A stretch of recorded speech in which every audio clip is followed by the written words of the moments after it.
Assalomu alaykum hurmatli tinglovchilar.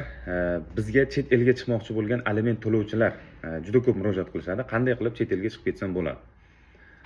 Bular bo'yicha bitta yangilik bor qonunchiligimizda. Aliment to'lovlarini undirishni nazarda tutuvchi ijro hujjatlari bo'yicha aliment to'lash shart bo'lgan chet davlatga 3 oygacha bo'lgan muddatga borib keluvchi shaxslarni e'tibor berasizlar, faqatgina 3 oygacha bo'lgan bo'lishi kerak.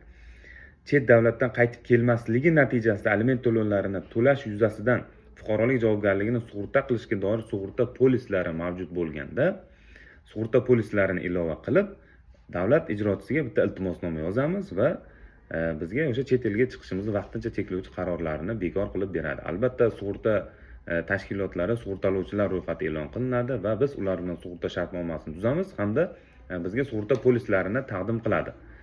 Bu haqda sug'urta shartnomalar sug'urtalovchi tashkilotlarning o'zi xabar berishadi.